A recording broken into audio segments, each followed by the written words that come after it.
caram, tampoc és patant.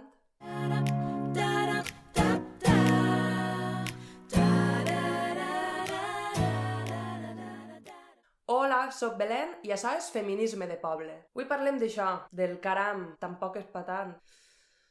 Ai... La veritat que hi ha moltes situacions per les que passem les dones i per les que no hauríem de passar. I moltes voltes quan mos queixem d'aquestes situacions, la resposta és eixa, és una ridiculització, és un menyspreu, és un llevar-li importància, no? A mi em fa gràcia perquè resulta que ficar punts violetes o posar pancartes és excessiu, però que un tio en toqui el cul en festes és lo normal. En definitiva, som exagerades. Claro que sí, guapi. Per exemple, en aquesta situació de festes que et toca algú el cul, la putada és que en els pobles mos coneixem i sabem qui som. Eixe component de proximitat és molt violent per a nosaltres, perquè jo tinc que descarar algú que conec. ¿Eres tú? Fíjate tú, eres tú. Y dice, pues soy yo. No voy a ser yo. La veritat és que són situacions que moltes voltes mos quedem bloquejades, no sabem com reaccionar. Aquesta situació d'estar enmig de la plaça plena de gent coneguda, que t'estiguen fent algo que tu saps que no t'ho poden fer, que t'estan invadint el teu espai, que t'estan invadint, t'estan agredint. I si obris la boca? Tampoc és patant. ¿Qué dice usted? A mi em fa gràcia quan parlem de lo de tocar el cul, que sempre hi ha un home, no?, que diu: Però no tots els homes. En sèrio? En sèrio? Not all men... Com pot arribar a ser de retorsut el tema, no?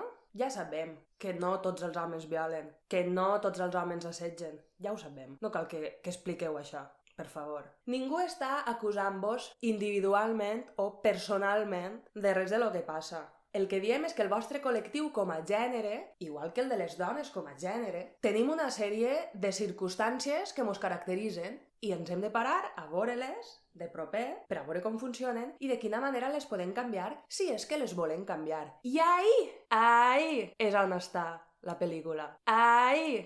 Pues bueno, igual podríem anar canviant els conceptes d'exageració i podríem dir que exagerat és acusar a les dones de denúncies falses. Això no és cert i pots repetir-ho com un mantra, però estàs contant una mentira com un piano i si insistixes tant en repetir una mentira sabent que és mentira, a lo millor és que estàs intentant que la situació continue conforme està perquè a tu et convé.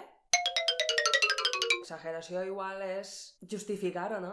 L'exagerat igual és voler mantindre-ho. L'exagerat igual...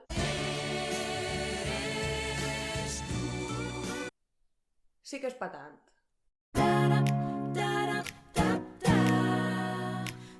Ah, i feu-me like i subscriviu-se i totes aquestes coses. I ruleu-ho, que compartir dona gustet.